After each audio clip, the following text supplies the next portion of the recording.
We're talking about the death penalty and the recent change made by Pope Francis in August of 2018 to the Catechism of the Catholic Church in paragraph 2267. Here to discuss that with me is my friend and co-host, Timothy Gordon. How's it going, Tim? Excellent. Good. Glad to be here. So today we're going to talk about how the idea of the death penalty goes back to the Old Testament, where it is explicitly commanded. Also, we find it in the New Testament, and we find it within Catholic tradition all the way up until a few months ago. Yes, sir. Yeah, all the way up until late summer. And you know what? Only then was it discovered that the death penalty is something there was a fly in the ointment, and Right. there's something about it that we weren't thinking Right. is immoral. So, should we start with the actual paragraph and the changes, or do you want to start with Genesis? We got a lot to cover today. Hey, let's start with the actual 2267 itself. Okay. Now, Now- you want to start Well, some people, old language. Well, some people. I mean, we're going to look at the old one, which allows for the death penalty. But some people even thought that paragraph was pushing things too far. That John Paul II had limited the death penalty in his own time before previous popes and previous teachings. Would you agree with that? That the I would. Catechism one is itself already a little bit forced? Conditionally, it depends. It sounds as if it depends. There's a sort of prudential call here. In the second paragraph of 2267, it sounds like Pope John Paul II was pushing he's certainly pushing the death penalty into a category that would see it as only necessary, only a function of consequences, only when it's necessary to accomplish what is essentially the secondary goal in Catholic teaching of the death penalty, which is to protect innocent lives. And of course, he ignores altogether that it always unconditionally cannot but accomplish the first goal, as long as you're not like putting purse snatchers to death, which is to punish the wicked, right? And to preserve the sense of proportionality. Only state can do this because of something called prerogative. Individuals can't do it, et cetera, et cetera. So there's a kind of implication within the original CCC 2267, which, condemns the language because it only addresses the secondary justification. But even John Paul II himself realized that he can't ban the death penalty because it's in the Bible, it's in the tradition. So let's look at the old. You got the old one there, Tim? You want to read the old Catechism of the Catholic Church, 2267? Yeah, I do. All right, hit it. Catechism of the Catholic Church, Oh, 2267. and by the way, before we roll tape here, we looked it up on the Vatican website. They still have the old version on the Vatican website. Okay. They haven't updated it yet. They haven't updated it. Okay, go ahead. Prank on Pope Francis. Okay. That was Cardinal Stupich Right. pranking his homie. Assuming that the guilty party's identity and responsibility have been fully determined, the traditional teaching of the Church does not exclude recourse to the death penalty if this is the only possible way of effectively defending human lives against the unjust aggressor. So this is that statement I was referring to. Yes. That the if-then portion makes it sound like the secondary justification is the only one. It's just logically false.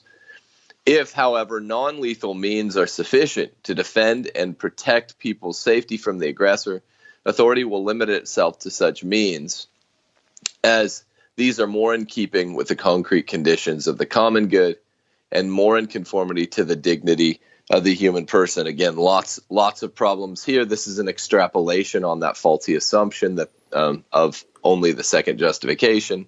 The first higher, more ontologically sound justification is what we call the principle of the death penalty itself, which is to say retribution. Right. Also, there's an implication here that the dignity of the human person is not actually upheld, which is the Catholic teaching. The dignity of even the aggressor, the person being punished, is upheld by the death penalty. Yeah, this So he one made drives it- me crazy. Like, you hear these social justice warrior Catholics who say the death penalty is contrary to human dignity. Right. And I would say, oh, really? So when Moses, by the precept of God, told people to do it, God was commanding something that was contrary to human dignity. God was commanding something that he disagreed with. Right. It doesn't make any sense. God was commanding the morally compromised anything but the best thing, given that set of facts. Yeah, and this SJW language came directly from, Pope 264 or whatever. We'd had basically 1950 years of not just acceptance by the church, but wild, brimming enthusiasm by the church, love for the death penalty, right? It's a good thing. It is an upholding of the fifth. The canon law and the laws of Vatican State had the death penalty. It was Paul VI who removed the death penalty from the laws of Vatican City. So I'm not sure if that was in the 60s or 70s. I didn't look it up, but Paul VI removed the death penalty from Vatican City. So, and when I was in Rome 2 years ago, I was with a Vatican theologian, and he pointed out to us where the gallows, where the guillotine, the papal guillotine was inside Vatican City. Yeah. That's interesting. So heads were rolling, literally, at some point in Vatican City. Wow. And the papal states, obviously. Right. Obviously there. Okay, so that's the old. Did you read the whole thing, Tim? Oh, well, one more paragraph. Today, in the old. Final paragraph, he extrapolates further. Today, in fact, as a consequence of the possibilities which the state has for effectively preventing crime, by rendering one who has committed an offense incapable of doing harm, while definitely taking away from him the possibility of redeeming himself, the cases in which the execution of the offender is an absolute necessity are very rare, if not practically non-existent. So this is a double extrapolation in the second and third paragraphs of CCC 2267, which is the old version. Yeah, we haven't even got to the Francis version.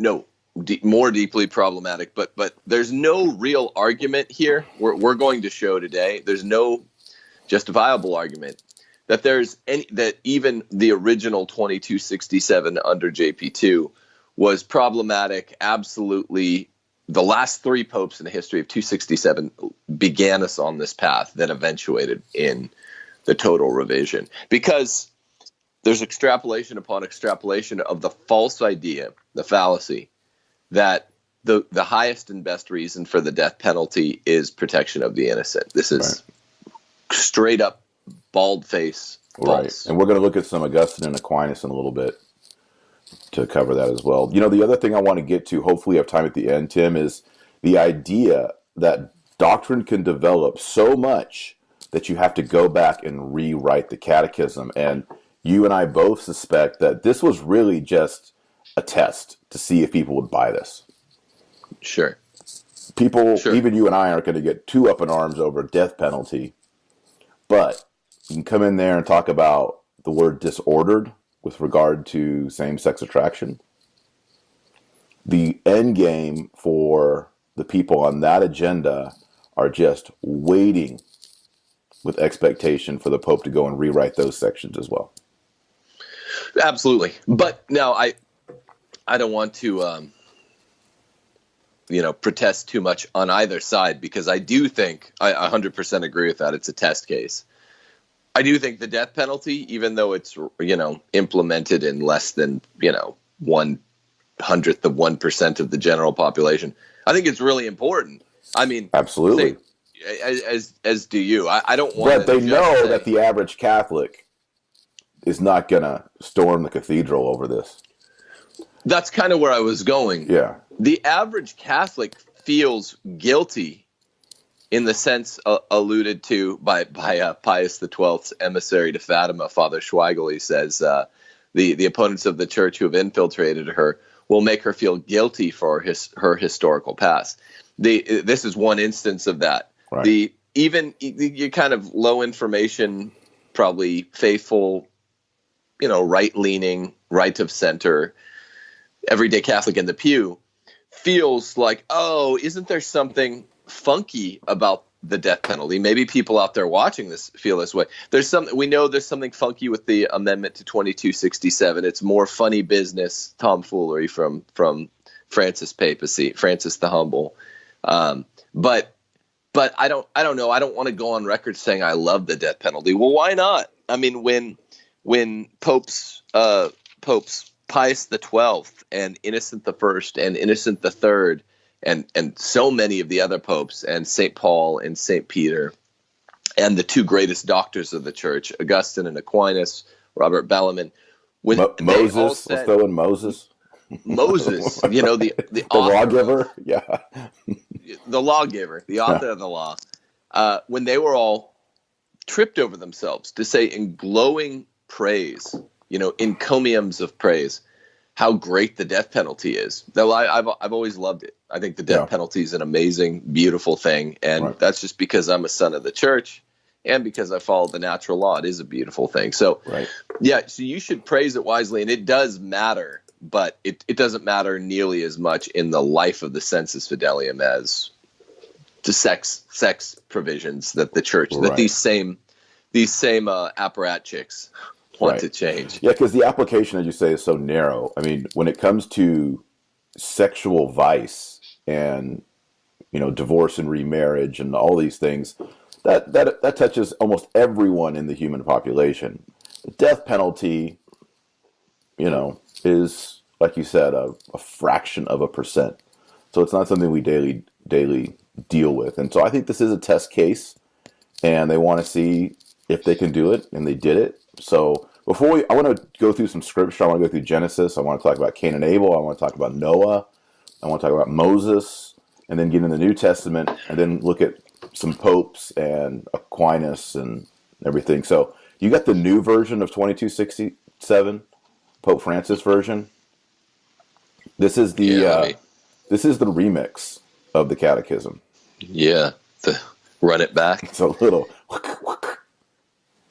Let's see here. Yeah, the funny thing is, when we were both looking this up, we came across this Catholic Answers piece, which is, just made both of us laugh. That the title was "Why the Remix of 2267 is Not a Contradiction," and it's like, oh man, I remember these days trying to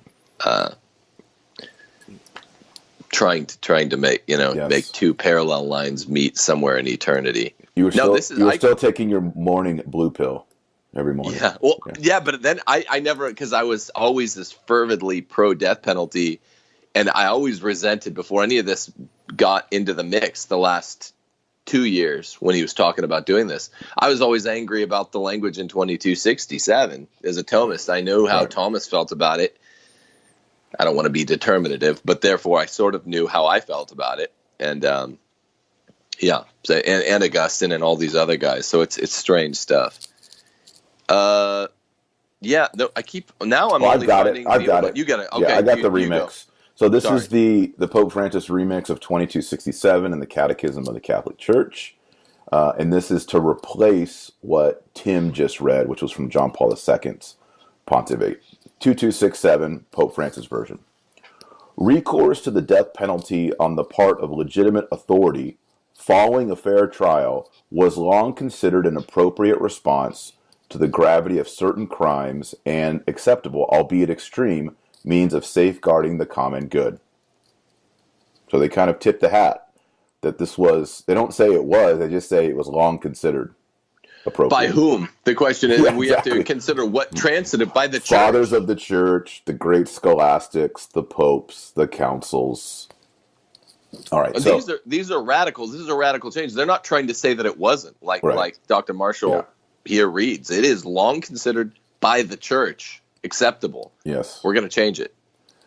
Today, however, there is an increasing awareness that the dignity of the human person is not lost even after the commission of very serious crimes. In addition, a new understanding has emerged of the significance of penal sanctions imposed by the state. Lastly, more effective systems of detention have been developed, which ensure the due protection of citizens, but at the same time do not definitively deprive the guilty of the possibility of redemption. We got to talk about that. Yeah. Last paragraph. Consequently, the church teaches, in light of the gospel, that the death penalty is inadmissible because it is an attack on the inviolability and dignity of the person, and she works with determination for its abolition worldwide. End quote. So, I mean, the first thing is we already noted, it was long considered the appropriate response by the church. I mean, the second is that it robs the guilty of the possibility of redemption. What do you think about that?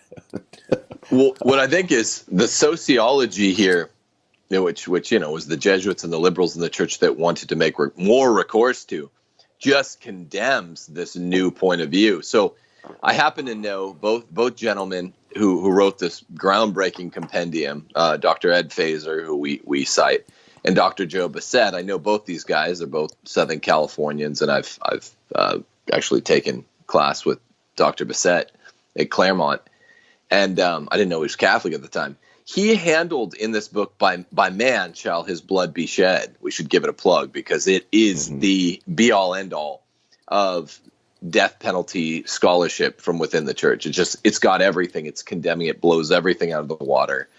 It's amazing. It's an Ed Fazer book. But Dr. Bassett handles, as a political scientist, just the analytics and the hardcore number crunching. And he tends to the percentage of confessions and or contritions by death row inmates versus inmates at large.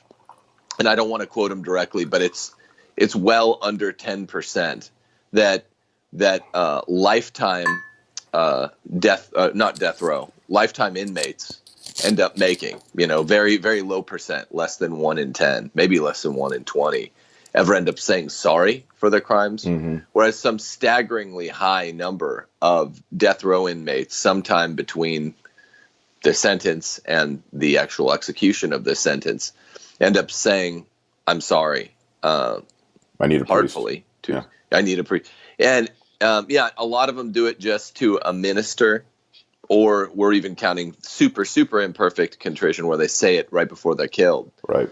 But the numbers, there is no argument on that basis. Similarly, at the beginning of that second paragraph, there's another. There are more statistics here, sociology, that really is Dr. Bassett's purview in this book, By Man Shall His Blood Be Shed. And he blows all of them out of the water. He blows it all out of the water. It's all better under death penalty. The only ground, in fact, when you look at Dr. Bassett's portion of the book, the kind of practical portion, which interests, a philosopher, theologian like you or me a little bit less, but I did have a look at it. The only ground on which one would say, okay, this is still open to an anti-death penalty argument is the secular humanist. If you don't believe in soteriology, heaven, hell. Yeah, if a confession or a apology is meaningless, who cares? Right. Yeah. Right. Yeah. So that's worth saying. Yeah, the thing that I find objectionable, and I would say is philosophically and theologically wrong, this is an error. Like, I would go in the public and say this here on YouTube or on iTunes, is the last line, man. Consequently, the church teaches, so this is official, in light of the gospel, so it's ecclesial teaching and gospel, that the death penalty is inadmissible, and then here's the zinger, because it is an attack on the inviolability and dignity of the person. Oh, really, Francis? So when Yahweh of old commanded it to be done, we're going to look at that in just a few minutes, he was attacking the dignity of the person? Precisely. Precisely ridiculous. Yeah. I mean, that he should have just at least left that last part off. Well, I have a theory here. Okay. When we discuss the context of test cases. Hmm. You have the conspicuous case of Apostolic Constitution Amoris Laetitia, Yep. where you have Pope 267 or what have you, rewriting Catholic, moral theology on communion for the divorced and remarried, but he's doing so by the crooks, the crannies, the footnotes, the shadows, right? It's all done in the shade. It's the weaponized ambiguity. It's weaponized ambiguity. There's Monsignor Pope's term. No, Vigano. Veganos. I thought it was Pope's characterization of Vigano. No, maybe it is. I thought it was Vigano, but as a wise man once said, it's some wise guy who's more important than myself once said. Yeah, in either of their cases. But that was just a test case, right? And now that's a test case related to sexual moral theology that I think is, relevant. Is relevant to all of us and relevant to the enemies of the church operating from within, whoever that may be. But they wanted, arguably, to now push the line in terms of the direct challenge that they are implementing. So here you have, because there are popes who explicitly said, magisterially speaking, not just on plain pressers, that that the death penalty stands as a great affirmation of the dignity of the accused, of the punished. So what I think CCC 2267 revision is doing here is more facially, more frontally assaulting the language, more facially, more frontally assaulting old teaching, so that they're not doing it Amoris Laetitia style, weaponized ambiguity. Consider, for instance, the words of Pius XII. Even in the case of the death penalty, the state does not dispose of the individual's right to life. Rather, public authority limits itself to depriving the offender of the good of life in expiation for his guilt after he, through his crime, deprived himself of his own right to life. Consider the words of Innocent I, Pope, if you will, for a moment. The first pope to take a stand in favor of the death penalty was Innocent I. Sorry, that's a rescript. It must be remembered that power was granted by God by the magistrates, and to avenge crime by the sword was permitted. He who carries out this vengeance is God's minister, Romans 13, verses 1 through 4, which we're going to talk about.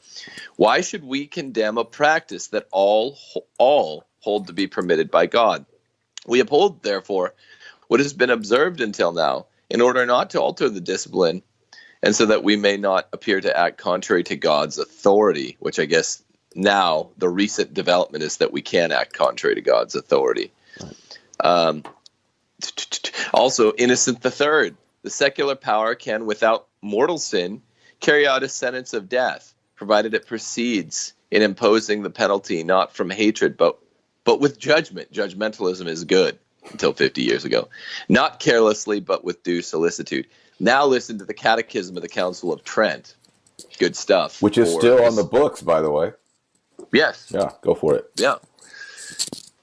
The power of life and death is permitted to certain civil magistrates because theirs is the responsibility under law to punish the guilty and protect the innocent. Punish the guilty and protect the innocent. There's two. Two justifications. Whereas old school catechism, John Paul II catechism, just has protect the innocent. Yes. Far from being guilty of breaking the fifth commandment, thou shalt not kill, such an execution of justice is precisely an act of obedience to it. Bam. For the purpose of the law is to protect and foster human life. This purpose is fulfilled when the legitimate authority of the state is exercised by taking the guilty lives of those who have taken innocent lives. Maybe it wasn't. Maybe it was Augustine or Aquinas I was thinking of that addressed the dignity of the accused. I think it was both, actually.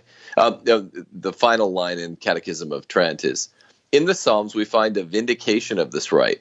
Morning by morning, I will destroy all the wicked in the land, cutting off all evildoers from the city of the Lord. Yep. Gotta love the Old Testament. And Trent. Why is that? Why is that psalm, Timothy? Why is that psalm against the dignity of the human person? It's not. Exactly. It's exactly. not. Yeah, it's not. Yeah. I mean, this is people. Like, it's hard to say this. It's hard for me to say this as a Catholic, but what Pope Francis has composed in Remix 2267 is contradictory to not only the previous Catechism of John Paul II, but the Council of Trent. And we're going to see the Bible here. So do you mind if I go through some verses here? Do it. Okay, so the institution of the death penalty, theologians from all time, Protestant, Catholic, Eastern Orthodox, whomever, it is seen to originate in Genesis after the flood. Okay, so the flood happens, they're back on land. Genesis 9, God makes a covenant with Noah. It's the Noahic covenant. God says this, quote, "Whoever sheds the blood of man, through man shall his blood be shed. For in the image of God he made man," end quote. Now, this is seen by many theologians as the origin of the secular state. It's at this moment that God gives the power of certain humans to use the sword against other humans for the sake of justice. So we Prerogative. Prerogative, yeah. For that. Yeah. So we now have God's allowance, because, you know, it seems like before the flood, maybe that wasn't there. Things were out of control. God wiped everything clean. Now he says, look, I'm allowing the state to bear the sword. Whoever sheds the blood of man, through man shall his blood be shed. Not maybe, not it's a good idea, shall. All right? Yeah, So must. Yeah. this is God speaking to Noah. So the only way to get around this is just say, well, God never said this. This was, you know, Middle Eastern, Near Eastern people who wrote these things down to justify their thoughts. So you basically have to reject Genesis, reject what's written down in Noah. I mean, in Genesis to Noah. So that's it. God says it can be done. It not only can be done, it should be done. Yeah. Capital punishment. Now, when we get to Moses, capital punishment is expanded to include a number of sins. People always wonder, like, why do we call mortal sins mortal? Mortal sins kill the soul. Now, everything in the Old Testament is a type. It foreshadows things in the New Testament, which is the fullness of things to come. We live in the New Testament. In the Old Testament, they didn't know Jesus' name. They didn't know the Apostles' Creed, the Nicene Creed. They looked forward to the Messiah for salvation. And therefore, their form of religion was under a pedagogue, right? It was shadowy. And God tried to teach them through these shadows, through these explicit laws. Like, for example, you can't eat pork. We're not going to go into all these ceremonial laws. But in that law, there were sins that were mortal. And by mortal, we don't mean just killed your soul. You actually got killed. It was a mortal situation. And there were 6 such sins. We find this repeated in Leviticus and in Deuteronomy. For example, if you committed idolatry, you would be killed. They'd bring you out and they'd stone you if you're convicted. If you took God's name in vain, you know, you're chopping wood and you cut off the tip of your thumb and you say, God's, boom, you're dead. You're going to be killed. Because God's name is holy, that his name would be sanctified amongst the people. Not going to need that finger anyway. That's right. If you violated the Sabbath. People nowadays, Tim, say, well, you know, God wouldn't send you to hell if you just skipped Mass on Sunday. That's not a loving God. No, God wants you to receive the Eucharist and to worship him in gratitude on Sunday. That's why the church is always taught. If you skip Mass on Sunday, it's a mortal sin. Goes back to the Old Testament. If you violated the Sabbath, you were killed. Right. And this isn't just Moses thinking of cool ideas. This is Moses communicating the will of God for his people. Yeah. The next one is rebellion against parents. That was a mortal sin involving physical mortality. Murder, obviously, we just saw that in Genesis 9:6. And then adultery. If you're convicted of adultery, you receive the death penalty. So again, in the New Testament, we see when Christ, there's the woman caught in adultery. He cast the first stone. We see in the ministry of Christ that he's transforming the idea of mortal sin for the new covenant. It's no longer the shadows and the types. Right. There is an extension of mercy, and there is a deeper teaching that is, when you commit these sins, it's not just that your whole community and tribe is going to come and kill you. It's that you have killed your soul. Your soul had grace in it, had sanctifying grace in it, and now you've emptied it. You've stoned yourself. You've committed spiritual suicide.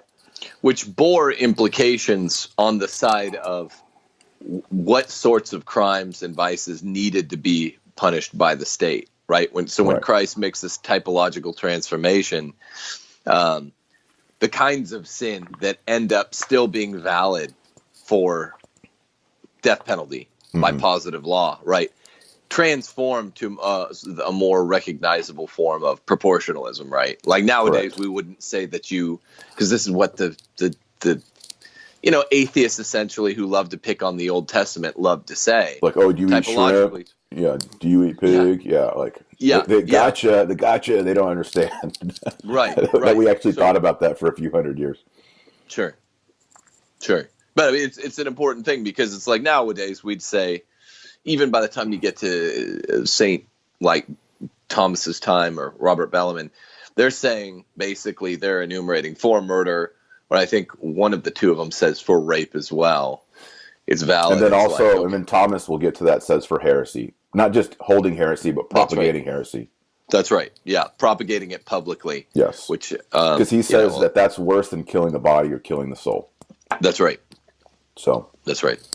So we also find when Christ is before Pilate, he says to him, "You would not have this authority to kill me, right, unless it had been given to you from above."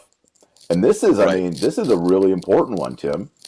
Christ himself is basically saying Pilate, as a Roman governor, has the power of the sword, as indicated in Genesis 9:6. Right. Well, I think it's huge. I mean, so what people have to understand when you get into these debates, it's playing, 5-card poker. You're not playing the cards, you're playing the man that you're in the debate with. So it's like, if you're in a debate it's a distinction of degree, it's a sliding continuum. With a liberal enough Catholic, they'll be like, yeah, I don't give a damn what the church teaches, what scripture or tradition says. If the more liberal they are, the more they'll own that. They'll say Leviticus I'm not convinced at all by Leviticus. But I mean, I'm talking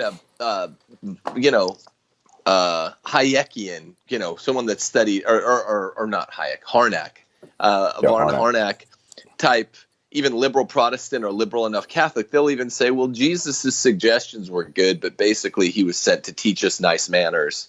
So everything is not divinely inspired. We don't need to see it that way. That's at one extreme end, right? Where that's a full-on liberal Catholic. Like I think Patrick Deneen says, liberal Catholicism within one generation will be liberalism simpliciter. They leave the church. That's what they do. Right. But at the 25% spectrum, or closer to the middle, just the average uninformed Catholic that is not even liberal, hasn't been liberalized or progressivized or radicalized. They've just imbibed a lot of this brainwash from the popular culture, the way the assault is constant, day by day, quotidian. They'll say things like, well, what about that? Well, should we really say we like it, or should we just say that it's not evil? So it's a sliding scale continuum, and people have to understand that at the strong end, when you're playing the man, people will literally say, I don't care about this, but that's only the extreme end. Most of the other opponents of the death penalty within the church have to meet muster here and have to at least pay lip service to, what Jesus said matters. Main guy in the New Testament, Son of God himself, says this to Pilate directly. He says, you have this power, and the power he's talking about is the ability to kill me legally, licitly, and morally, only because that power comes from heaven. Yeah. comes from God. That is as direct a statement as one could hope for. Right. Moses says it directly in a number of places. And again, he's kind of the main lawgiver. He's not the son of God, but he's the main lawgiver in the Old Testament, right? So it doesn't really matter who you're talking to apologetically on that continuum. We have everything we would want. St. Paul, later, we haven't gotten to it yet. Yeah, let's do St. Paul. Yeah, I there are got a St. couple Paul. passages. So the really good one is Romans 13. And verse 3, a good conscience has no need to go and fear the magistrate, as a bad conscience does. If thou wouldst be free from the fear of authority, do right, and thou shalt win its approval. The magistrate is God's minister, working for thy good. Only if thou dost wrong, need thou be afraid. It is not for nothing that he bears the sword, for he is God's minister still, to inflict punishment on the wrongdoer. End quote. So here, Paul is saying that the public magistrate, and what's interesting is, you know who the ultimate magistrate is while Paul's writing Romans? According to the dating of Romans, it's Nero. Nero, yeah, it's Neronian. And he's still defending it. Nero is on the throne in Rome, and he's saying, ultimately, the Roman government bears the sword by God's approval, by God's mandate. And ultimately, that sword of Nero is going to go through whose neck? Paul's. His. Unjustly, but it's going to happen. Now, there's something really cool here, Tim, that I love to bring up. And that is, in this verse, he says that the public magistrate is God's minister. Guess what the Greek is for minister? I don't know. Diakonos, deacon. Oh, that's right. Yeah. That is great. Paul is literally stating that the public secular magistrate is the deacon of God. Diakonos theou is the Greek. And this is why, by the way, when we get into after Constantine, we actually see public magistrates wearing diaconal vesture, and diaconal signs. Yeah, there is a connection between all these monarchs wearing the sash, like a deacon, over one shoulder, not over both, right? And also the dalmatic, which deacons wear, was originally a public imperial garment.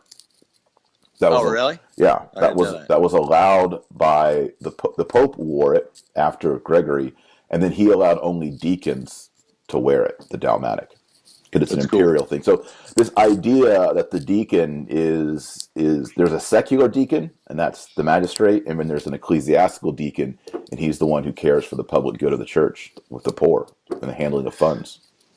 Not a lot of gloss is needed to further extrapolate. Explicate Romans 13.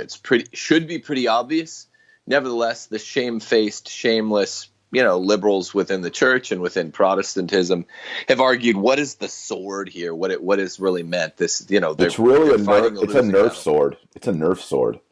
It's a Nerf sword. They just kind of tap you on the head and say, "Don't do that anymore. Go to jail."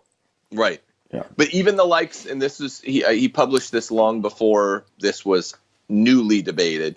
Mm-hmm. Even then, the likes, I think, of Benedict's papacy, the likes of Dr. Scott Hahn, said very clearly, no, the sword here is equal to the prerogative of civil government. Mm-hmm. He says it clearly and explicitly. Romans 13, you got the Christian Brugers of the world that are out there saying that up is down, even though it's an obvious passage. No, the sword is the ability to kill given by God to civil authority. I've never heard anyone say the sword means anything else. Do they suggest what it could mean? I don't remember specifically. I would just it's because it's so counterintuitive. If I were a liberal, I would just say, well, Paul is just speaking in his ancient Roman context. He doesn't know any better. He's restraining his finding to the facts before him. Right. It's not it's what the court says when it doesn't want to be quoted. But notice that Paul doesn't do that. He's not saying, hey, we need to respect authority so we don't get murdered, we don't get martyred. He's using theological language. The magistrate is God's diakonos. He's God's deacon. Right. That's right. Deacon in the same sense. He's appealing to God. Right. And God set up this order. That's so. This has wide sweeping implications. We'll forget what we have to do here today if we get too into it. But there are a couple things. One, he's deacon in the sweeping sense that Susanna and Joanna were, not in the ordained sense, obviously. And that they are a minister. Just right. for the diakonos in Greek, dia means like through, and konos refers to what is common. So a diakonos is in Greek someone who is ministering through the common. Right. Okay. So good. it translates well to like a servant, not like a slave, but like a server. Like a manservant. Not a man. Yeah, not really. Like, it's not in slavery. It's one who like serves them in the master's household, and he does the koino. Like we speak of koine Greek. It's common. It's common stuff. He does the common work. That's how he ministers. And obviously, a magistrate does that. Right. For the common good. But this is important for tying together the church and the state, because originally, even before Constantine, there's a conception that there shouldn't be this wide divorce between the two. We talk about this in a lot of different realms. There's a parity here, a natural parity, even if you don't have an earthly church that's got all this temporal power that it would get, in between the two Christian millennia. And so that ends up, so that's what they're really talking about with prerogative, right? Like St. Thomas says, again, certain failures of patriotism to support your sovereign nation can be a mortal sin. So when this affects, it's so sweeping, we don't have to talk about it today, but even issues like national sovereignty issues, border walls, things like that, these are in direct support of the authority of the state. And they even count, when James Madison talks about the two powers of the state, or the purse and the sword. The sword, it doesn't include just the right of death penalty, the prerogative. It includes the martial power. Right. It includes the power to defend its own borders, its own sovereignty, waging war.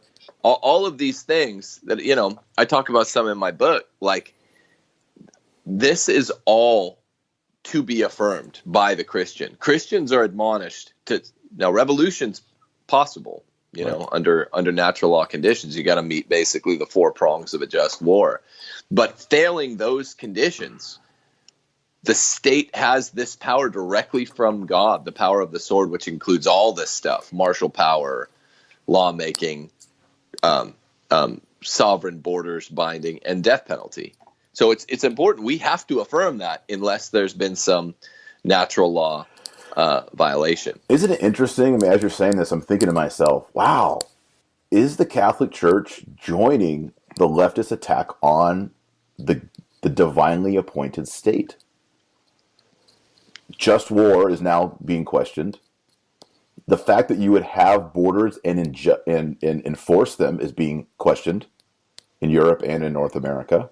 And the death penalty is now rejected.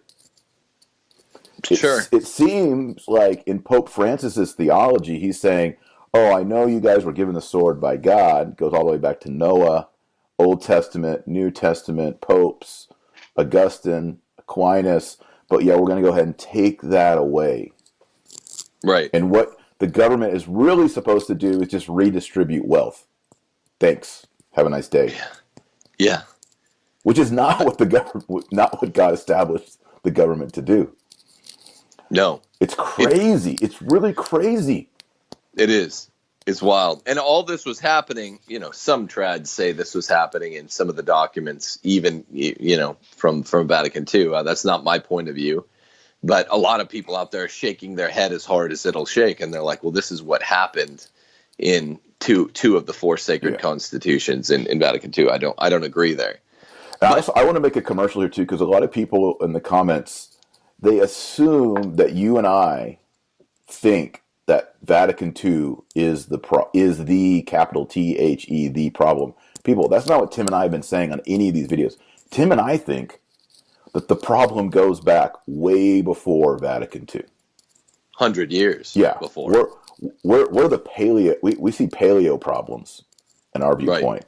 Vatican II is a symptom of a greater problem that began, we would say, in the late 1800s, maybe as far back as 1870. So I just want to make that commercial there because I think some people misunderstand us. That when we say something like that about Vatican II, like, oh, they just think Vatican II flipped the switch. No, we don't think that something got flipped at Vatican II. We think these problems are alluded to by Our Lady of Fatima as early as 1917. Yeah, and like you said before, in the papacies of Gregory the 16th and Leo the 13th, they're addressing all the innovators that are trying to infiltrate the church. That's right. we take them at their word. These are two of my favorite popes, Gregory the 16th, Leo the 13th. They're the first two popes to distribute under their own coin the Alta Vendita. So that's where we're at. Yeah. Now, the funny thing is, I think both of you and I make this admission that yes, the spirit of Vatican II, of all people, I think Ross Douthat of the New York Times says this best. I don't usually agree with him, but he characterizes Vatican II uniquely well, and it's basically my characterization of it. It was, as summarily considered, Vatican II, its product, the four sacred constitutions are fine, right? You have to say that. You can't say that a council erred, that would make us into innovators if we uttered that.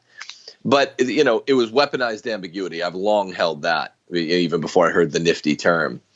And yes, it was, like Dr. Marshall said, a symptom of things that have been going on from about 1870 to 1970.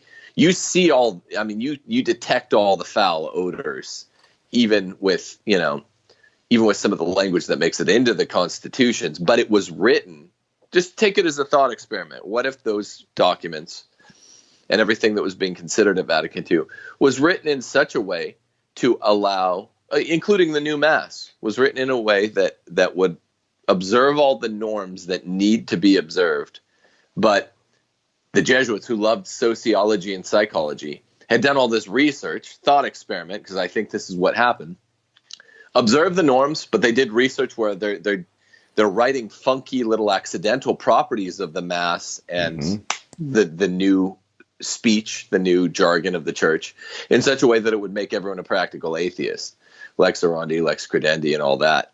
Then I think that's what happened. And how would you characterize a council if it went like that, and there are 100 years preceding it where you're being infiltrated, and they want to figure out ways to be technically okay, but pastorally,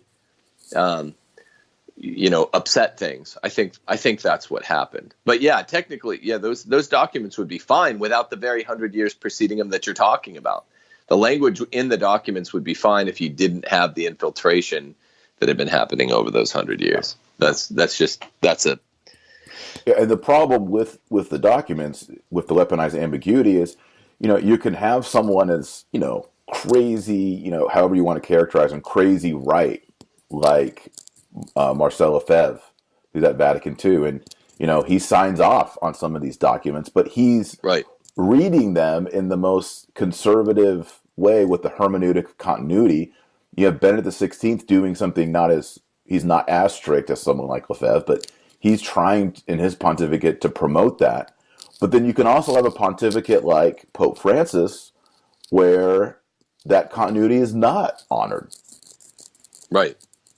So what we have is ambiguity. And that ambiguity, Tim and I have been saying this whole time, was cooked into it. There's purposeful ambiguity in these documents. Cooked into it with affirmative knowledge that now they've hit the tipping point where a majority of the receivers of the language they just created will be friendly to their apparatchik point of view. That's right. The new Jacobins in the church. Yep. So yeah, there's another, back to St. Paul.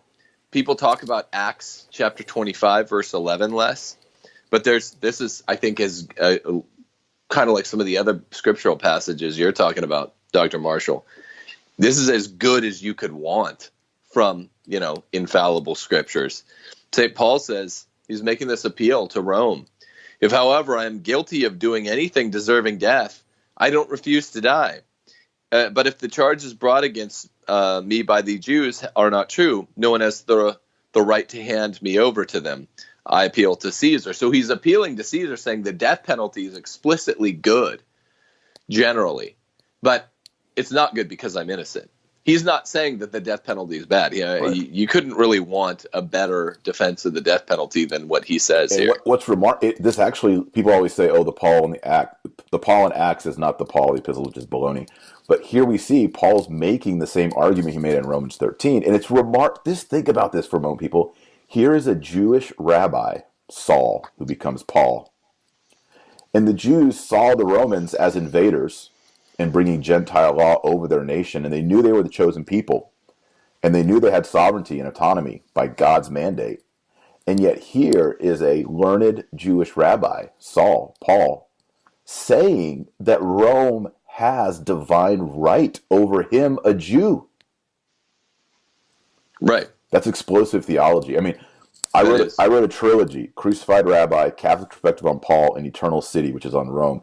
And those second two books, Catholic Perspective on Paul, and then the third part, the Eternal City, talks about this shift that we see in Acts, we see it in Peter, we see it in Paul, where they begin to see that the prophecy in Daniel, where the Son of Man receives the Gentile secular kingdoms from the Ancient of Days, that this is the transfer of the Roman Empire, of all secular empires, to the Messiah, to the Son of Man.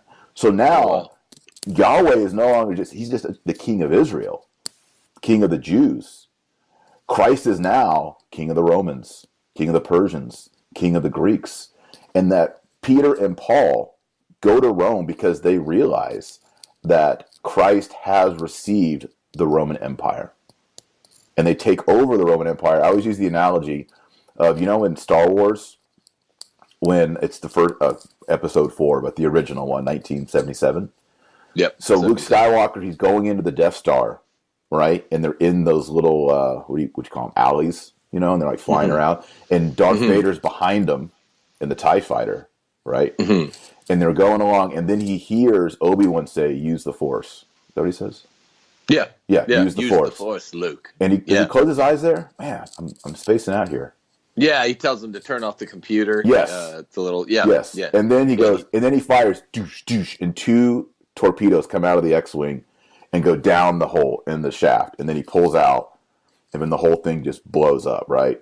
It's awesome. I always say that is Peter and Paul, those 2 torpedoes entering into the heart of Rome, right?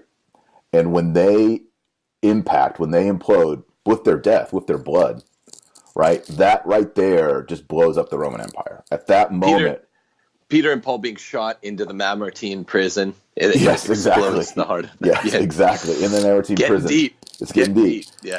Those 2 apostles, the apostle of the circumcised and the uncircumcised, the Jews and the Gentiles, they are embedded into Rome, literally. And it's their blood, it's their teaching, it's their martyrdom that triggers the conversion of the Roman Empire and fulfills the book of Daniel, that the Son of God, Jesus Christ, has received the Roman kingdom. That's why we're called Roman Catholic, and why he was crucified on a Roman cross. Why we do this. It's Roman, Latin, all that stuff. So anyway, if you want to learn more. Some people think that, and I always argue what you're arguing. I mean, without the book of Daniel, but Roman Catholic is not just the Roman rite. That's right. Roman Catholic is all the rites of the church, even people that go to Greek rite, right? Yeah, I mean, so there's going to be someone, this always happens, who's a Byzantine Catholic, and I love the Byzantine Catholics. Hats off to all of you. Yeah. But they'll say, well, I'm not a Roman Catholic, I'm a Byzantine Catholic, I'm a Ukrainian Catholic, or whatever. Okay, look, if you go back and read the documents of the Eastern Orthodox Church, or even pre-schism, they are constantly referring to themselves as the Roman Church, as the Romans in Constantinople. Right. They see themselves as Roman. In fact, even the Nestorian Christians who broke off in schism, way before our schism in the 1000s, in China, they were referred to as the Romans because they saw Christianity as Roman. Even the Muslims, the Turks, would refer to the Greeks as the Romans. So Christianity is Roman. It's true that you have your own right and it's not the Roman right. But Jesus died on a Roman cross under Pontius Pilate. The mystery of salvation and soteriology happened for you in the Roman context, under the Romans. 300 years before the capital of Rome was shifted from Rome to Constantinople and all that. Even the Eastern Orthodox grant pre-schism that the Pope, the Bishop of Rome, is prime. Why? Because he is the Bishop of Rome. Don't they? But total. It's not political; it's theological. Right. They say he's first among equals now, right? And he doesn't have jurisdiction over them, but he's still first in charge of the most important see, right? Originally, they would say he did have jurisdiction because you have Maximus the Confessor appealing to Rome for theology. He's an Eastern. People recognized it. You have Athanasius appealing to Rome. You have John of Chrysostom appealing to Rome. You have all these great Eastern fathers that appeal to Rome. So, their Eastern Orthodox apologetics hadn't reached them yet that they didn't have to appeal to Rome, which is not true. Yeah. This is why I'm not Eastern Orthodox. Kind of wish I could be, but I can't be. Just for their liturgy. Yeah. Yeah, their liturgy, the piety, all that's wonderful. Can I share a quote from Augustine?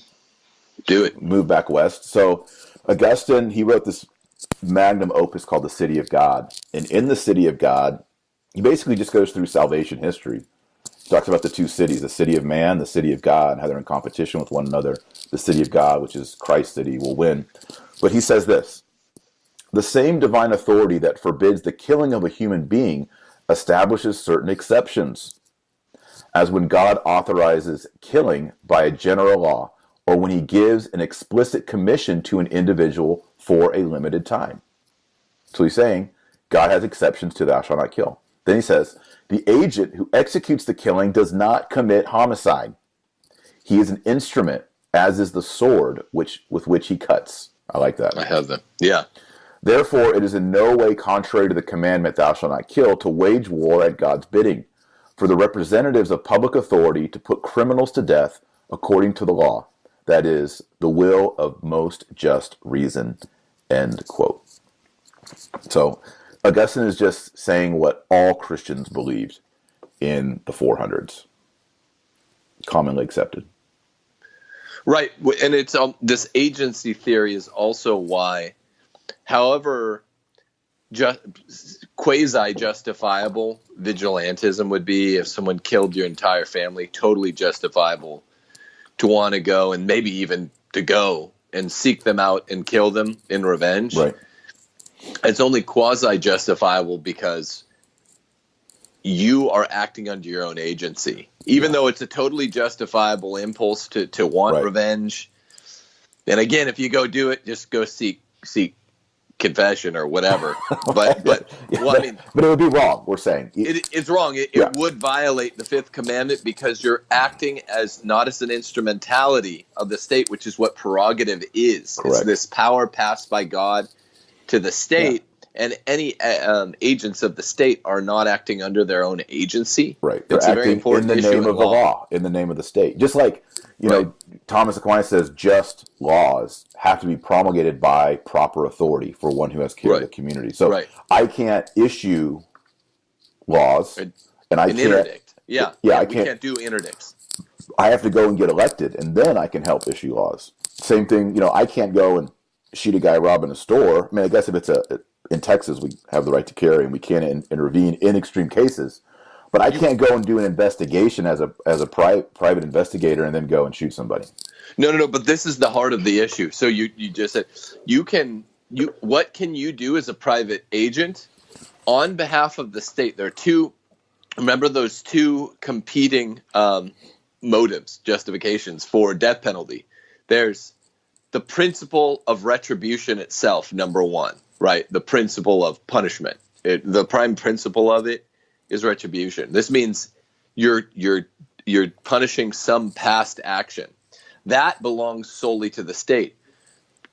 The lesser justification, number two, is protection of self or others, is the legal term, the protection of innocence. Now, two, because it's futurative, right? It's also a secondary reason that we have the death penalty, though it's always partly speculative because you don't know how many lives you're saving by killing this murderer. That's another reason why it's less. But also, it belongs in imminent cases it's a power that does belong to individuals. It is not the prerogative. The prerogative of the state is just justification number one, punishing past crimes on behalf of the principle of retribution itself. Right. But two, if someone breaks into your house, you are not trying to assume the mantle of state prerogative. You're not making yourself larger than you are when you take a gun and you blow a guy away, right? That's what I'll do to you if you break into my house. Right. That's not me assuming the mantle of the government, because that is a direct, clear and present danger to me or other innocents, my wife, my kids, in my household. Right. That has nothing to do with, well, aren't you acting as your own agent? You're not just an instrumentality of the state. No, I'm not there. I don't need it because that's not prerogative. That's just defense of innocents or others. You're not running a trial and doing something of the state. You're solely protecting lives at that moment. Right. Which is yet one more reason, add it to the list, why it's absurd to talk about the only justification for the death penalty as protection. That reason number two. It's not actually prerogative. Prerogative is the main reason, and that's the thing we never hold. Yeah. And by the way, when we do that, if someone comes into your house and you wake up and you've got one of your kids at knife point and you shoot him, you are not undermining the dignity of that criminal. Not as we would read in Pope Francis's 2267. That's what's just crazy. That's why I can't get my head around is how the Pope could say that this is an attack on the dignity of the human person. That if the state justly kills a person, it's an attack. It's just contrary to everything in the Jewish and Christian tradition. Well, only a fool uses a term that he hasn't first defined. Well, I mean, I just used a bunch of words in that sentence that I didn't first define, but uses a question term that's not yet defined. Dignity. Dignity. What is the word? Well, I think we know what that means. Yeah. I mean, it's definitely being disputed when they start saying that it has something to do with life and death. That's not related to inalienable rights. Dignity is always related to the concept of unalienability of our rights. Like, I cannot rob someone of their right to life. And that means an innocent party. The way the church has always defined the right to life, though, since it's one of the authors of these three natural rights that loom so large on the American landscape, you can rob yourself of the right to life. And that's what a murderer has done. And therefore, we're not taking away something inalienable. When a robber comes and puts a gun to your head and says, your money or your life, what is he doing? This is what my contracts professor always said. That's Sophie's choice. He's making you pick between two things that you shouldn't have to pick between. You have a right to both, your money and your life, your property and your life. Yep. So that's wrong. That's a natural breach of your natural rights. But except when the state takes the life of someone who's already forfeit their life, like Faramir says in The Two Towers, he's like, my life is forfeit then if I've violated if I've done a capital offense against the state. I'm doing it. You're not doing it. So alienability is only a concept that can be executed in the case of an inalienable right by you yourself, by screwing up. By me, myself, by screwing up. Amen to that. Yeah. Can I share some Aquinas? Do it. All right. So this is Summa Contra Gentiles, Book 3. Thomas Aquinas says, the fact that the evil ones, as long as they live, can be corrected from their errors does not prohibit that they may be justly executed. For the danger which threatens from their way of life is greater and more certain than the good which may be expected from their improvement. So here he's directly addressing the idea of it's not just to protect the innocent, right? Right. They also have, at that critical point of death, the opportunity to be converted to God through repentance. And if they are so obstinate that even at the point of death, their heart does not draw back from malice, it is possible to make a quite probable judgment that they would never come away from evil, end quote. So here we see Thomas Aquinas talking about how it's not just to protect the innocent, and there is the remedial element of capital punishment, which is to foment, to foster a conversion in the heart. Imagine what a great grace this is when you think about it. When you have a saint like St. Augustine making a long conversion with under the mantle, Lord, make me holy, but not yet, right? He would have been, St. Augustine would have pushed his conversion more than 2 decades off. He would have pushed it to his very deathbed if he knew the hour of his death. A saint like, and many of us fall into this category as well. The knowing of the minute and the hour of your death is such a great grace that is reserved under this auspice. It's almost like dignity plus. It's not dignity minus, right? Murderers, convicted murderers on death row have this luxury that none of us have. They know the exact hour, so they can, they can be gluttons and whatever else. They can commit all the extra sins until that last hour. I mean, I'm not admonishing this, but they have a great grace. They have, like St. Thomas says in this passage from Summa Contra Gentiles, they have the luxury that none of us have. They can literally just do a deathbed confession. The problem with deathbed confession, every obstinate sinner says, whether they're a teenager or a 45-year-old man, well, I'll just get back to church one day, or I'll eventually go to confession. Right. That's roulette, man. It is. You don't know that, right? And honestly, I mean, if we're honest, same with the guy. Okay, he says you're going to be killed on, March 30th of next year. Okay, that's his death date, but he can still have a heart attack tomorrow. No, that's true. Or That's another prison mate might beat his head in, right, with a lead pipe or something. So we don't know the day or the hour, but there is a pressure placed upon the criminal when you definitely have a death date.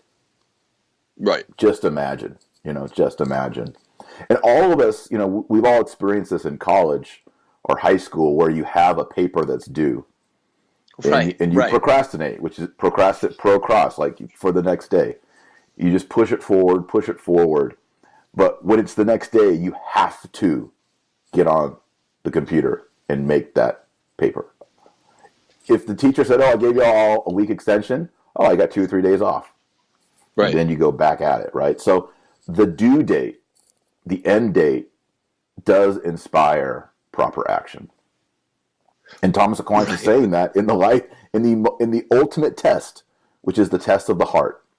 Do you repent and receive Jesus Christ into your heart and receive the remission of sins? That's the ultimate great test. Analogy. It's the ultimate test that we all have. These men, because of their grave sin, get a due date for their paper.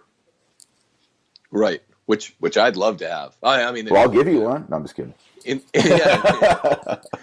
Actually, you know what, Tim? I read this was actually before. No, I was a Catholic. Maybe I wasn't. I may have been an Anglican. I can't remember. I read a spiritual work. I can't remember who wrote it exactly, but he said a really good meditation on death is to take a date a month from now and say, that is my death date. And then live the next 30 days as if that is the day you are going to die. Literally. And he says you're going to have to get your papers in order, organize your desk, get your will in order, go to confession all the time, pray the rosary every day, read scripture, get deeper with the Lord, all these things. And then the night before that night, you say your last prayer to God. And you make an act of contrition. And he says the next morning when you wake up, you are a resurrected man. You have become at least a saint for that day because you've prepared yourself. You've been mindful of death. You've created a fake death date and you ordered your whole life to that date, and it made you a saint, at least for that day. I think it's a good. I like that. I did that once, and it was awesome. I Did woke you? up the next day and I was like, wow, my life is in order. My That's soul, good. my work, my business, my affairs. You write the letter that you needed to write to the old friend, or you say sorry to the person that you've always needed to say sorry to. It's a great. I can't remember who wrote that, but it's a good. Is that Good. Alphonsus Liguori? I don't think it was, but it's a Well, good. what I like about it is that it forces the opponents of the death penalty to really come out proud, as they say about the gays, as opponents of human nature writ large, because this is human nature. This is everything you're talking about. Great analogy with papers. I was searching for one too. That's a great analogy. A paper. If you ever had a professor that pushed back the due date of a paper 2 or 3 times, you procrastinate. If it pushes back, then I'm not starting it. Yeah. But you'll eventually do it, unless you're just a Right. total flunky. Right. Which St. Thomas says there are some total flunkies in humanity where they failed the ultimate test of the heart. They will not repent even in the last moment, even though they have a luxury none of us have, a dead date. There are some guys that'll just go to the bathroom and do drugs instead of doing their paper eventually. Right. That's not most of us. Most of us will procrastinate until there's a foreseeable thing. So the opponents of the death penalty are opponents of human nature, and that's what progressivism is. It's a hatred of nature and of human nature, and an utter attempt. It's a shrill shriek, lifting the fist to heaven to say, I don't want nature to be this way. I don't want men and women to be this way. I want there to be 70 sexes or genders. I don't want man to have been hardwired in a moral way. I don't want the principle of, retributivism and proportionalism to govern our moral acts. I don't want to be punished for my transgressions. It's all of that rolled into one. Yeah. And they openly own this when it comes to the death penalty. That's why it's such a great issue. That's why it's a natural follow-up after Amoris Laetitia, is this amendment of the death penalty. So look what it does. You're getting rid of calling crimes, certain crimes in Amoris Laetitia. Now you're getting rid of the penalty for those crimes. It's an utter rewiring of sin writ large. I think you couldn't write it this strange. So that sparks 2 questions I have for you, Tim, and for everybody watching. The first is, how does this relate to Marxism in a politically atheist worldview? And then the second is, does Pope Francis changing this in the midst of the McCarrick, Vigano, sexual abuse crisis, is there a connection there? Some people have said, isn't it convenient that the death penalty has been scrubbed right when we have the conviction of these horrific prelates who are raping children? Oh, and by the way, there is no death penalty. So maybe we can speak to the first one too. How does this relate to Marxism?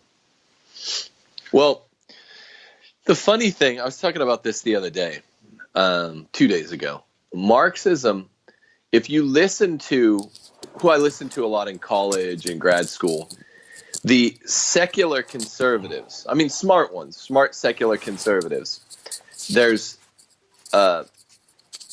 who usually embrace the Enlightenment, by the way, because what they're doing really with the secular conservative project is essentially to accept everything from the Enlightenment, except for post-Enlightenment, economic turnaround, where then all of a sudden they started justifying, the postmoderns after the Enlightenment started justifying the large state, redistributive state. That's the only thing secular conservatives by and large want to do. Go listen to Ben Shapiro or Jonah Goldberg. They say the Enlightenment's great. It's given us all these, it's given us capitalism. Wrong. Capitalism was around far before that. It's given us all the advances of medicine and technology and science. That's not right. And they define Marxism as just the what they want to do. Marxism is really the ultimate project of the Enlightenment. Yeah. And it's post-Enlightenment, and it has some of these romantic capital R aspersions that it casts against the Enlightenment wall. But really, it is the bringing God down from the throne and the enthronement of man. You know, Yeah. you look at where the altar is, and you basically just want to see a mirror. It's the enthronement of man. Right. And the ultimate in the moral theology, the sort of high point of enthroning oneself would be that you can get away with anything. It's Ivan Karamazov, right? When he's Yes. like, if there is no God, then anything is permitted. I can do whatever I want. Yeah. So Do you remember the ring in Plato's Republic, the original order? The ring? Yeah. So he talks about the ring, and there's this guy. If you wear the ring, you can commit any crime, and you won't be caught. I don't remember that. That's Maybe not it's book another- 6 or 7. Maybe it's not in the Republic. No, I'm pretty sure it's in the Republic.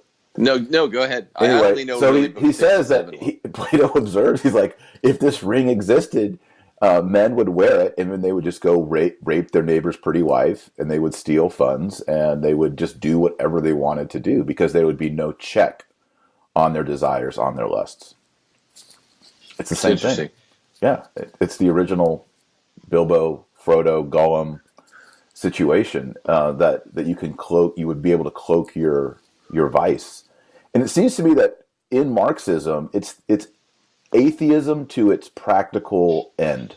Even Augustine in City of God said, if there is no God, the greatest good is the distribution of material goods. Augustine said that in 400s, right? So we see that if there is no heaven, there's no soul, there's no final cause, there's no beatific vision. All there is food and oil and land and homes. Then let's just make sure that everybody kind of gets an equal piece of the pie before we all die and rot and become the food of worms. I mean, that's the Marxist point. It is. And to do, and well, yeah, that's a good, those are a couple really great polls by you, good quote polls by you. But I mean, also, I think the real Marxists, the real guys behind the guys, Marx and Lenin and Trotsky and eventually Stalin, they knew that this doesn't work out because it's so counternatural, the redistribution. So I think they're kind of pulling strings so that ultimately there's this great quote. I've alluded to it several times in these videos. Marx talking about what his ultimate aim is. And it's the aim of Lucifer, he says. And for whatever reason, they pull it and they put it on the screen in the EWTN documentary, Wolf in Sheep's Clothes, about Saul Alinsky. So go watch that movie anyway. It's amazing. And it's got a bunch of great quotes you don't find elsewhere. I can't find it because I don't have any keywords from the quote I remember aside from Lucifer and Marx. Right. And if you Google that, you don't get anything. But he says, my ultimate goal is the goal of Lucifer, the dethronement of God. And so, yeah, so there is that aspect you're talking about. The highest good, if there is no metaphysics, no God, no afterlife, is just, I guess the equalization of material pleasure. But why even equalize it then? I think the really smart Marxists, the shrewd Marxists, I should say, would say it's really just it's doing whatever I want. Forget the concept of equalness. That's an abstract concept that I guess doesn't exist on their atheist worldview. So there's something to ultimately the concept that for Marxism, liberty is nothing more than license, doing whatever you want for whatever's sake, right? And getting away with it and remaining unpunished. So to me, this is sort of like the bottom, this is like the denominator. What you can do what you want. Remember, like you quoted Dead Poets Society, food for worms, Robin Williams. But the ultimate line in that movie is like, you can do what you want as long as you're willing to suffer the consequences. This is the ultimate, I think, sort of denominator of Marxism that doesn't get talked about a lot. It's Right. Do what you want and don't get punished for it. And that's why abolishing that, now to factor in your second question, that's why in Francis Church 2018, we're late in the game, as Soreman says, this late in the game, probably this late in the history of the world. Yeah, I intuit we're somewhere toward the end, if no one knows. Doing away with the ultimate punishment in a relativistic world is the next natural play. Like I said, you do away with calling a sin, but just in case heaven still views it as a sin, you at least get rid of the material punishment. Right. And Freud says, all the materialists say all of our actions are just little bubblings of matter in our brain, in our neural column. So we're not really responsible for anything we do. There's no formal cause in the human. There's no soul. So, why punish anyone? Right. The reason that man killed a bunch of women and ate their flesh and buried them in this basement was just, because he was a troubled youth. Or his endocrinology was slightly off. Right, it was slightly different from the norm. Which is true. I think we all agree with that. But there is something moral embedded in this, and we need to get back to that. Everyone can't get a free pass. Right. There are people who have had horrific childhoods who are great saints. And again, we have to be careful with all this stuff, but we cannot just excuse grave evil and just say insanity. Well, yeah, anyone who would do those things is insane. But historically, we've also seen them as moral agents. Right. As you were talking there, Tim, I was reminded of there's this alleged interview that Pope Francis had with Scalfari, the journalist. Eugenio. Yes. Yeah. And it was a private meeting on the occasion of Easter. I remember this. And Scalfari said that the Pope says that hell does not exist. You remember this? I do. Now, of course, there's no video recording of this and no verbatim words, but Scalfari says, quote, Pope Francis told him, hell doesn't exist. The disappearance of the souls of sinners exists. So, if Francis believes this, and I put it if, because I don't have direct text this is Scalfari saying Pope Francis said. The Pope is saying there is no hell. Instead, there's the disappearance of the souls of sinners. This is what's called in theology annihilationism. It's the belief that the souls of the damned are annihilated. Now, there's some philosophical problems with that because we're made in the image and likeness of God, and our souls are good. So for God to annihilate them is actually a crime against ontology. We won't get into that. But what's interesting to me is if Pope Francis really said this and really believes it, he is admitting that God applies the death penalty to souls. That God just snuffs them out. That's interesting. You see what I'm saying? You see the connection I'm making here? That there's no eternal punishment. There's no eternal prison. There's no life imprisonment in secula seculorum. Instead, God just goes, you're gone.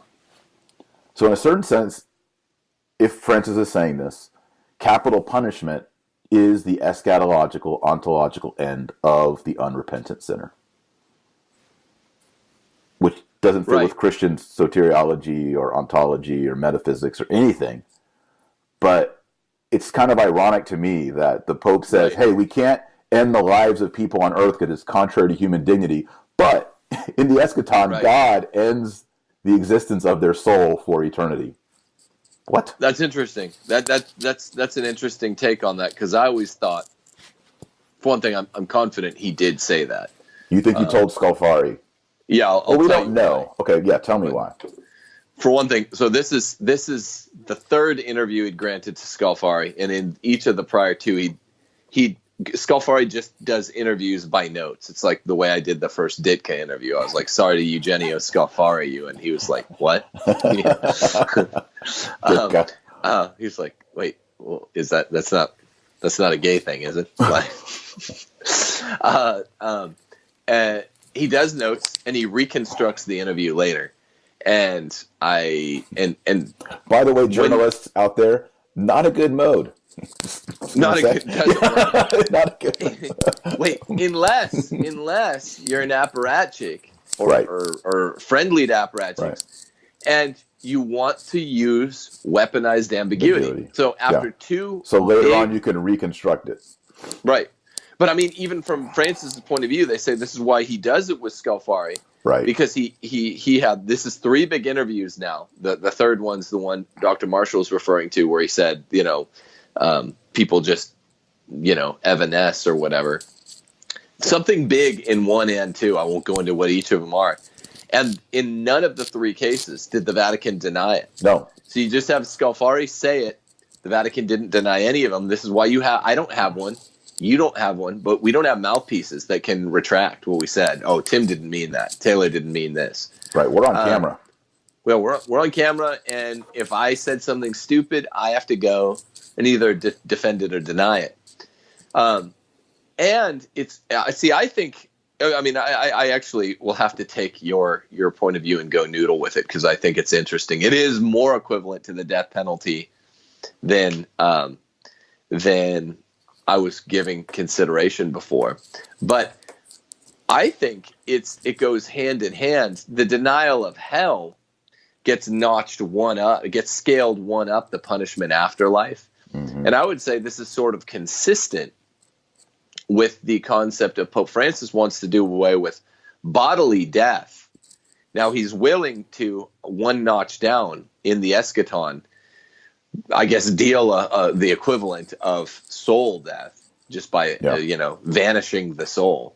But except that still, I think most sinners would think is preferable to the eternal torments of hell. Just ask Judas Iscariot, right? Yeah. So to me, it goes along with Francis's whole project, which whether or not he knows it, I'll throw that out there this late in the game, is Marxist, right? Is doing precisely what I said earlier, doing away with the natural consequences of sin, and even redefining sin, as we see in Mors Laetitia, and then attempting to reconfigure the entire church structure in moral theology, so that there is no eternal punishment for the damned. Yeah. And there's also the line in the Mors Laetitia where it says, I think it's punishment is contrary to the gospel. I'm trying to Google it right now, but I can't find it. Are you aware of that one? I'm trying to remember what's the citation in the Mors for that? It's right. Shoot, that's right at the beginning of chapter 8. I don't have it. I thought so. It's eternal punishment. Yes. Is contrary to the nature of the gospel. Yeah. I used to know all of these citations by heart, but yeah, eternal punishment or everlasting punishment is contrary to the nature of the gospel. Yeah, here it is. They cannot be condemned forever because that is not the logic of the gospel. Wow. Is that it? That's it. They yeah. cannot be condemned that's forever. It. No one can be condemned forever because that is not the logic of the gospel. Pope Francis and Mors Laetitia. People have all been like on the footnote. They've been going crazy on the footnote.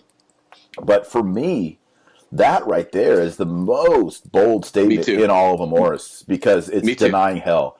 And so if, Me too. That kind of does suggest, like you said, Tim, that the ad hoc interview where Francis says that hell doesn't exist, that would be an explicit clarification of what he already indicated in Amoris Laetitia. Again, people listen to this. Pope Francis, Amoris Laetitia. No one can be condemned forever because that is not the logic of the gospel. That is the gospel. It is revolutionary. Well, the gospel is we will be condemned forever, but God so loved the world that he gave his only begotten son, that whosoever should believe in him should have everlasting life. That is the gospel. And if there's no hell for Jesus, why did Jesus die on the cross? Why did he go through the scourging at the pillar and the crowning of thorns and carrying the cross and spat upon and punched and nailed to the wood and the descent into hell? And why did all of this happen?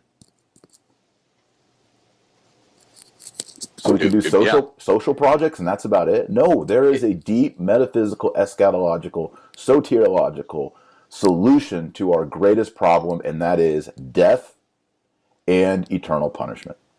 Yeah. That's Michael Christianity. Morris does a great thing where he says if there's no hell, he goes through it all in like the course of 7 minutes in a Vortex episode. There's no hell, it undoes everything. It undoes the whole Christian project. Yeah. Hell's central. And so is punishment. So it's the concept of death, of the body and of the soul, right, that makes the need for an expiator go, and makes the concept of expiation go, and makes the concept of sin go, and without it the whole project unwinds. There's no blood atonement, everything, sacrifice. Why are we eating the body, blood, soul, divinity of Jesus at Mass? I mean, right, it's all out of there. It's all out. So, yeah. Well, great. Well, good. So I would encourage people to look at those Bible verses. That's Genesis.